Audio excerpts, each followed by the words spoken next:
It'd be wrong to say I don't like kids. It's adults I have more of a problem with. In my last school, when I called one of the 10-year-old boys in my class a little bastard, he wasn't the problem. His parents were the ones who insisted I get fired.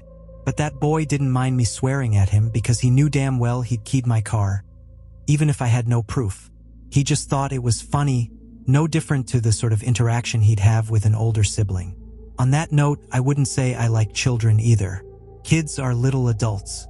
They're more truthful, but only because the stakes are lower. People with jobs and mortgages tell great big tremendous lies.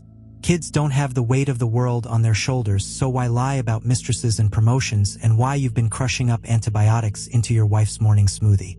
Instead, they just lie about where their homework is. Kids I teach are right on the cusp of it. Some of the boys might get caught sniggering at the back while showing each other naughty little videos they don't understand but can't look away from. But then they go out and chase each other around, do cartwheels, play tag, hide and seek, cry if they take a particularly bad knock. Kids are weird. Got one whose dad's in jail and he talks about it like it means nothing. His old man tried to kick a woman to death in the parking lot of a bar and won't be out until the boy's a teenager. Kid don't care. Doesn't get it. If anything, he thinks it's funny. But then last week I confiscated his novelty pencil that was the size of a cucumber, and he screamed so hard he threw up all over the speckled tiles that have been glued to this floor since '96. 10 is a weird age. Old enough to feel the vaguest hint of life's problems just beneath the surface like lumps in a pillow, to question why mommy downs 3 bottles of wine on a Tuesday, or why daddy changes his shirt and hides it in the garage before coming in from work, but too young to know what's really under the surface. These kids can feel something is wrong with the world. They just don't know what. Not yet, anyway. They have my sympathy. 26 years teaching has eroded most of everything else. I'm not particularly invested in whether these little shits become scientists or janitors, nor am I particularly interested in helping them process their emotional luggage. If any of you want me to undo the damage you've done to your own kids, then you can start by paying me a hell of a lot more. But I do feel sorry for them because they don't really know what's going on. But unlike a 5-year-old, they can't just fumble around in blind ignorance. They're stuck in between worlds. One where you cry yourself to sleep at night over your parents' divorce but still think Santa and the Tooth Fairy are real. Maybe it's different at a rich school, one where kids don't go to food banks or where whole families don't have to share a smartphone. I doubt it. Don't know why. I just doubt anyone's out there living the plot of the Berenstain Bears, rich or otherwise. I used to dream of teaching at one of the big schools a couple towns over, the ones with all the funding. Oh, that'd be nice. Walking into a building that doesn't look like set dressing for the next season of True Detective. Now I just dream of getting out of this profession entirely. Maybe if I play my cards right. Sounds crazy to say it out loud, so I won't. But maybe I found a way out. Well, to be exact, the kids found it. Don't know what they got. Course they fucking don't. They're kids. They haven't got a clue. But I think I'm maybe 13 weeks from another go, and when that happens, you can bet your ass I'm asking for a ticket out of here. At first, I planned on getting a cushy job in one of the schools a few towns over. One where the school bus doesn't have to plan its route around multiple trailer parks. Now I realize I was thinking small. If I'm smart, I won't ever have to work another day in my life. Imagine that. 13 more weeks. Right now, Grenwig is with Layla. Sweet girl, but she's smart enough for it to be a problem. The dumb ones fare the best. You wake up to something grinning at your bedroom window. It helps to have the sort of mind that doesn't ask questions about what floor you're living on. Layla isn't winning a genius grant anytime soon, but I can tell it's bothering her because deep down she knows how wrong this all is. Dark circles under the eyes, pallid skin, eyes that keep darting to dark corners. Sometimes she falls asleep at her desk. Sometimes she wakes up with a little jump, like something only she can see has startled her. It's hard. Only reason she sticks it out is the same reason you or I would. The rewards. She got a smartphone last time. I wonder what it'll be this time. These kids don't ask for a lot. Toys mainly. One of them got crazy good at football crazy quick. That makes sense. But it's that kind of thing, you know? They don't ask after the lottery or nothing like that because money's a little too abstract right now. Strange thing though, as young and naive as they are, they learn the rules pretty quickly. I guess Grenwig's lessons aren't subtle. Just look at one of my former students, Jared. Now, at the time, all this flew under my radar. Kid in my class lost a parent, moved away. So what happens? Turns out he asked for his father to get sober. Next day, the poor guy got caught in the machinery at his job. CCTV footage was very popular on live leaks. Makes for grim viewing. I'm not particularly handy, so I never knew a lathe could do that to a human body. Anyway, it's not good to ask after other people. I wish my dad was this. I wish mom was that. Alia told me that up front around the time I started asking why half the kids in my class had new iPhones and Nintendo Switches. She said it was easy to ask for things, but it was riskier to ask to change something into another thing, and downright awful to ask it to change a person in any way, no matter how small. Even that kid who got good at football played a risky game. It paid off, but the other kids wouldn't go near him for a week. They kept expecting something bad to happen to him, and they didn't want to be in the splash zone. I can't pretend to understand the subtleties. Like the kids, I can only observe what happens to other people and learn the lessons that imparts. Nothing about Grenwig is guaranteed. There are no certainties. Even the kids get worn down by it. Whoever has it, they're a pariah. Risk assessment in under 11s. Strange thing to see. But unless it's your turn, you don't even want to risk something as inane as a game of catch with his chosen friend. Grenwig is territorial, possessive, bizarre. Didn't even believe in it until it was somehow my turn, which the kids found pretty alarming. Grenwig doesn't like adults. I thought it was a ghost at first. Lights coming on and off.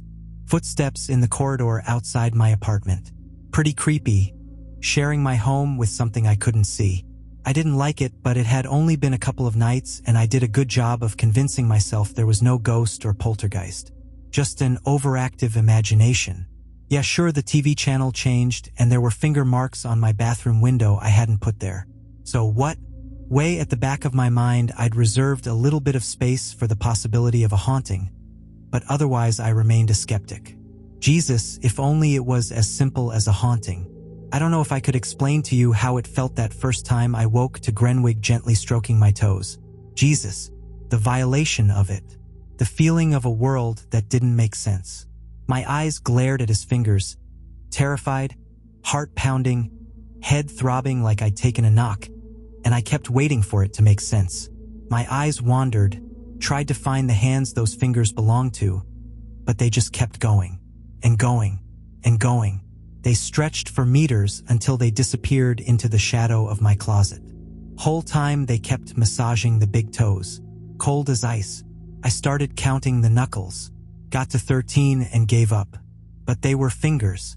I could tell from the nails, the hair that ran along dimpled skin the color of cement.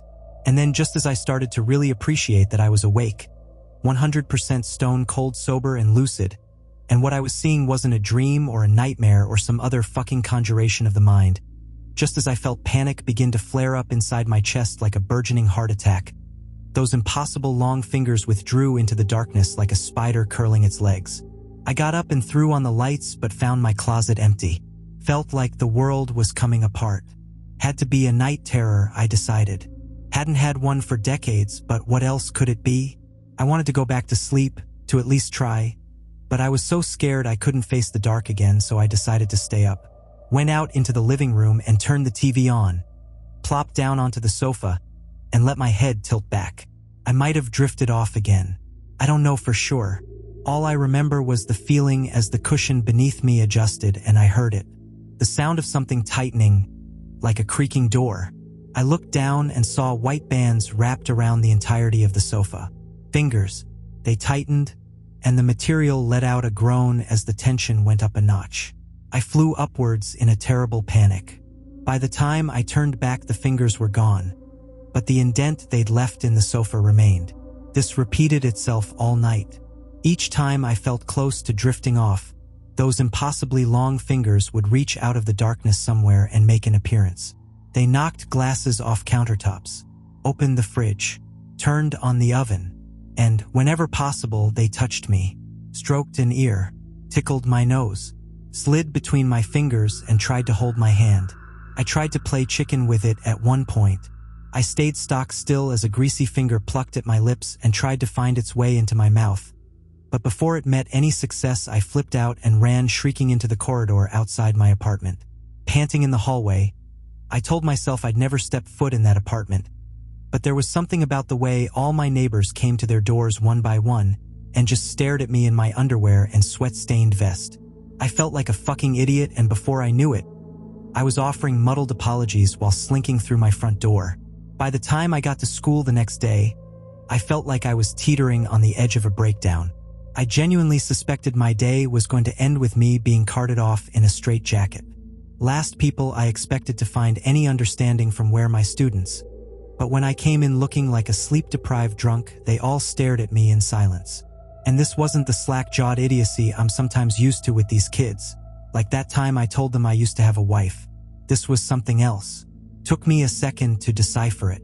Not the sort of expression I'm used to from kids in that age group, what with half of them being miniature psychopaths.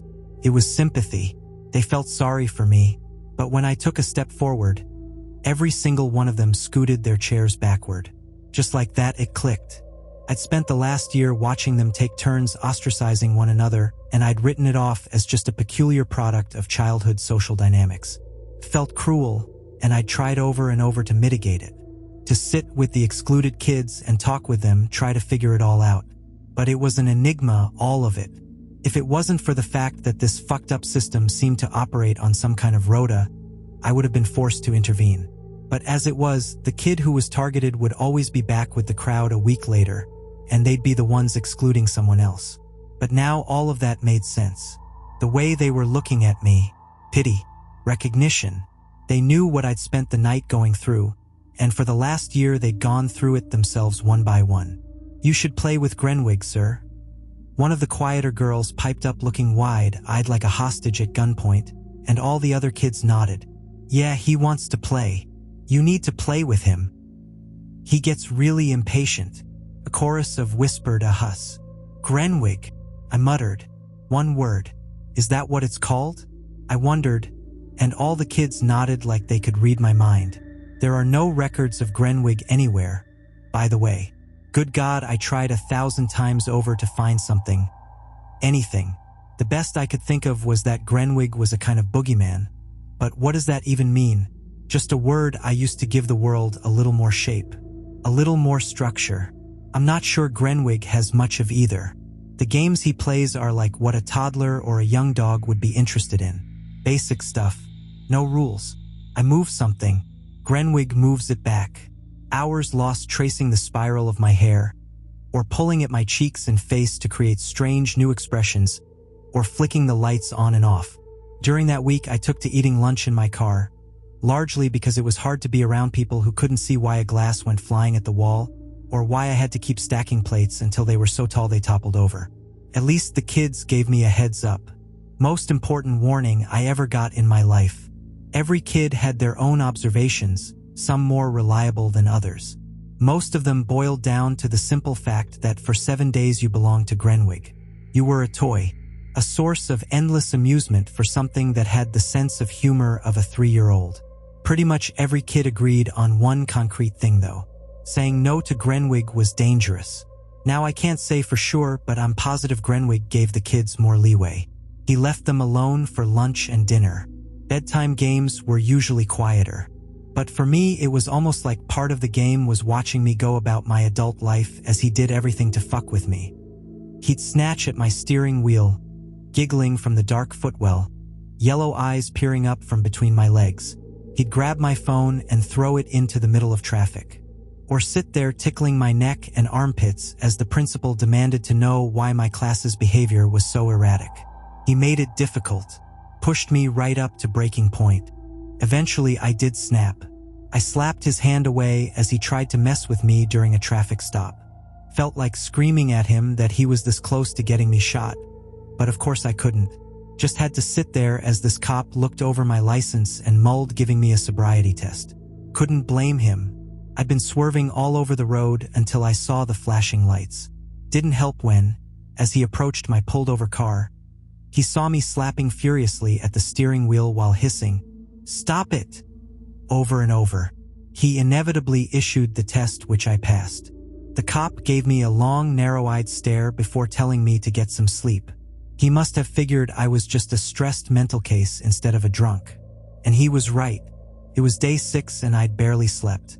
Despite all the grave warnings from the kids about the dangers of telling Grenwig off, I drove off hoping that maybe he would just let this one go. I went to school and taught lessons as usual, but Grenwig made no appearances. I asked the kids if his little Rhoda ever found itself wrapping up a day early, and they all shook their heads like they knew bad news was coming my way. But none of them wanted to say for sure. Still, it was my first time, so I ignored the look in their eyes and tried my best to focus on the hope that maybe Grenwig was going to finally leave me alone. A feeling that dissolved in its entirety when I opened my front door and found a package on the floor. A large box about 1 foot cubed. It looked like old cardboard, like what happens when it gets soaked but left out to dry. Just dingy. Its sides had been stapled together too, and that gave it a real homemade look that went the extra creepy little mile. I expected something bad. I knew the second when I went to lift it and it was too heavy that something was wrong.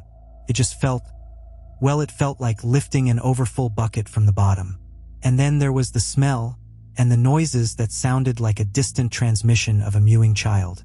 Tinny, like the muffled cries of someone on the other side of a very thick wall. When I finally opened it, I found the policeman inside, familiar because of the shield and name. He'd been folded, I guess is the best way I can describe it. At first, I thought it was just his uniform, but, well, clothes aren't warm and obviously a folded uniform wouldn't explain the forearm hair and skin poking out the side. I recoiled, terrified, fell backwards onto my ass, and this was when Grenwig made an appearance. His arachnid fingers curled out of the box. I'd say about a dozen of them this time, but there are always more in the dark, out of sight. And these did what I couldn't have brought myself to do on my own. They unfolded the policeman, lifted him up like a tailor showing off a suit, and the flayed skin opened up to reveal the barely recognizable outline of an adult man. He was still alive, and the rest of him, I soon found out, was in my bathtub, and that half was also very much alive, thrashing and sliding as it struggled to gain a grip on the smooth ceramics, begging for its other half. Words I don't really think were a natural fit for the stern man who'd interrogated me just 10 hours ago. But then again, it wasn't really the same man. Either way, he spoke of the darkness between atoms, the infinite space where time doesn't exist, and the endless shapes that swim the murky abyss, fleeing their cruel god. More than that, he lamented no longer being whole, feeling himself in 2 places at once. He called it wrong, and on that he had my agreement. I begged Grenwig to take it away, to undo what he had done, and that was how I used my first favor. The box and the man disappeared, dragged off to some dark corner that was out of sight. And that was the last I saw of him, although a bit of research later on revealed that while Grenwig did indeed put him back together, the poor man has been catatonic in a hospital bed ever since. Alive, but definitely not well. Next day, the kids asked me what I'd requested. I told them I asked for a new PlayStation. Didn't tell them the truth, partly because it had traumatized them, but partly because acknowledging it even happened would traumatize me. After that, I crunched the numbers. I figured out the number of kids and how often the rota would fall on me. Based on this info, I booked the week off work ahead of time and, well, I just waited. I tried to support the kids as best I could when it was their turn, but they didn't really have the same problems as me. I mean, it wasn't a holiday for them either. Each one came to school looking like they'd spent the night watching their dog die over and over. Just distraught, ruined, exhausted. But like I said, Grenwig generally let them eat their food or interact with their parents and siblings without demanding attention at the worst possible time. Eventually, round 2 came along. The kids seemed damned relieved. As for Grenwig's games, this time I came prepared. I'd already noticed that Grenwig only ever emerged from the shadows, and the kids corroborated that fact. So, in the run-up to my turn, I spent a few weeks setting my bathroom up with as many lamps and torches as I could find. Wasn't easy to eliminate all those shadows. I had a lot of sleepless nights trialing different arrangements, but eventually I got one as close to perfect as I could. I figured if I could have just 1 or 2 nights of sleep, it'd be damned easier to deal with him. An hour passed before my stomach started to ache. By the time I realized what Grenwig was doing, I could already feel the urge to throw up. Guess I hadn't given him much of a choice. He wanted to play, and there was only one place in that room that was still dark. Wasn't until I threw myself out into my living room and switched off all the lights that the pain eased up. But by then I was already close to suffocating on the fingers sticking out of my throat. When it finally withdrew and I took my first breath in over a minute, I collapsed to the floor, unable to do much of anything except heave and sob. Grenwig, yellow eyes glaring at me from the space beneath my sofa, giggled. In hindsight, I'm lucky he found it funny. I think he thought it was a game of sorts. God knows what would have happened if that little stunt had made him mad. Otherwise, that second round passed without incident. At least I wasn't at work. It was hell, but I didn't have to worry about driving anywhere or being out in public waiting for those wretched hands to find me. I just stayed indoors and played his weird little games, which mainly just involved me cleaning up whatever stupid thing he'd decided to make a mess of. I found it helped if I played up my exasperation. The less I reacted to his mischief, the more likely he'd escalate. When it was all over, I asked for a winning lottery ticket. Unfortunately, I didn't specify the amount, which I supposed is my fault. At least the amount I won covered rent that month, even if my expectations were a little higher. Still, I figured it'd be better next time. I'd be more specific, I decided. Best laid plans of mice and men. You ever lost someone? Most people have. I have for sure. More than once, too. It nearly unmade me, and I was a fully grown man. It was about a couple days before my turn that Alia experienced her first loss. Most kids, it's a hamster. If they're unlucky, a grandparent. For her, it was her older brother. I taught him 11 years earlier, and he was a good kid. Smart like her. Went on to become a mechanic. His passing wasn't anything strange or sinister. Just an accident. Jack popped off. Car crushed him. Random. Devastating. She was called out of a lesson by the principal and her parents, the three of them looking like hell. Like they'd spent a month one-on-one with Grenwig. A little reminder that not all nightmares hide in the dark, I suppose. I don't know why this hit me hard. I think it was probably my own experience with grief. Either way, it stuck with me. Her absence, the empty chair and desk, felt hard to ignore day after day, knowing what she was going through. I think it's one thing to accept that these kids will face circumstance. Poverty. Shit parents. Life isn't fair. I don't get a say in the way society says some kids get ponies and others get rickets. But there's something about losing someone that way, just a random confluence of bad luck, that hits harder than most. I don't know if I can explain it. It's just Alia was already growing up at the bottom rung of our not very invisible class system. Hadn't she had her fair share of bad luck already? I mean, fuck. Even Grenwig grants favors. Even that wretched monster isn't all bad. But an accident like what happened to Alia's brother, there's no upside. It's just shits. Thing is, like I said, my turn was coming up, and I mean, the way I saw it, the boy was already dead, right? Wasn't like he could die getting wrapped 3 times around a lathe. Worst had already come to pass. I decided to do something that, even at the time, I figured to be pretty stupid. But if there was a chance it could work, well, I had to try. Round 3 with Grenwig went really easy. I preemptively bought a bunch of jigsaws and left them half done. He honed in on them straight away. I did as much as I could in a single sitting, turned around, turned back, and he'd muddled them all up. I'd play up my anger and irritation, then go back to it. Drank a lot of coffee and whiskey, watched a lot of movies. Grenwig loved it. Broke a couple plates and mugs too. It wasn't all plain sailing. Woke up one night to find him licking my neck and had to rush to the hospital to get the chemical burn treated. Still, for the most part, the week went by without much incident because, well, I had something in mind. Couldn't get it out. This idea, I had to act on it. And the promise of what it would mean if it worked meant I practically skated through that week with a smile on my face. At least I had the sense to specify that the boy returned to me, not Alia. I thought if anything went wrong, it'd be best if she didn't have to see it. It was 4 a.m. when I was awoken by a sound that had slipped into my dreams as a kind of creaking door. But as I opened my eyes and reality reasserted itself, I realized that what I was actually hearing was a little more like gravel being trod on. Strange. Distant. quiet. I held my breath, if only so that I could hear better, but it seemed to only amp up the sound of blood rushing through my ears. White noise. It's so hard to perceive what's there sometimes. Isn't it? All I wanted was for my ears or eyes to report something useful to me without having to get out of the safety of my own bed. Instead, all I got were dim shadows and the sea-like susurrations of my own breathing.